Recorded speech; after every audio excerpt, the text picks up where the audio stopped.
Valentine 3D. Nothing says date movie like a 3D ride to hell.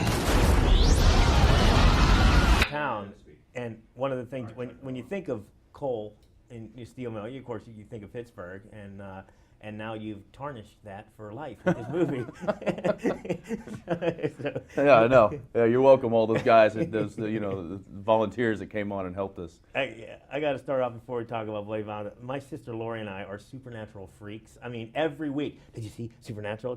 Nice. And I'm not a horror fan. I hate horror movies, and I was present for the entire movie. I didn't see a lot of it because luckily with an axe pick swing, right. I would know enough to close my eyes or not look because I get it. But Supernatural has been really bloody this year, which has kind of prepared me for this movie. Good. Exactly. Yeah, it's like an appetizer to the main course. Absolutely. And one thing when you talk about the 3D, as people think of 3D, of things jumping out of 3D, which happens here, but there's also, it's just a beautiful film, like depth of field. I just was so amazed that it just looked like you could stick your hand out and everything had, it was so real looking. Yeah, it was very tangible like. Yeah. And I remember after I was saying the first time I saw it, I wanted to see everything in this format. I wanted to see sports and news and everything because it's such an engaging format. Dude, can you imagine football in 3D? That's what I'm saying. I know, it could be like with this thing. I'm surprised like Mark Cuban hasn't gotten basketball in 3D yet. Right. Which, I'm sure he will.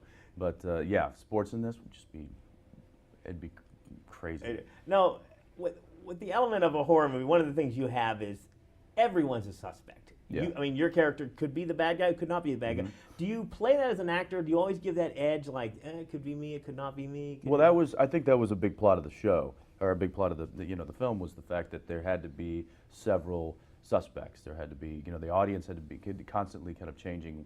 Well, it could be this, and that's hard to do with today's audience because they're, I think they're a lot more savvy as far as like picking out the tells or, not letting the hook at the end of the movie really get them.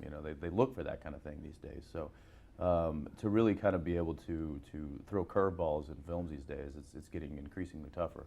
And I think we did a good job. I think it was a lot of people were kind of like, I think it might be this guy. No, it's got to be this guy. And I had a few people after the premiere last night come up to me and was like, I didn't think this, man. And then they came and it happened, and then boom, you got me. Now, do you think Harry could be the next Jason? You know what? If it comes down to that, good for him because that's a very lucrative franchise. On the set, when they do they just have like extras and stuff, bodies lying around? Is that like a cool thing to just? Well, a lot of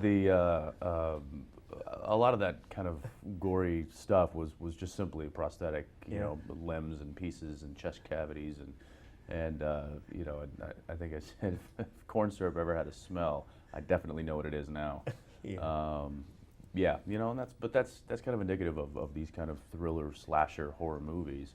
And this is one thing I love about this movie is it's not trying to be something new and inventive. It's a throwback to those old kind of great horror movies, but it's done with this incredible technology.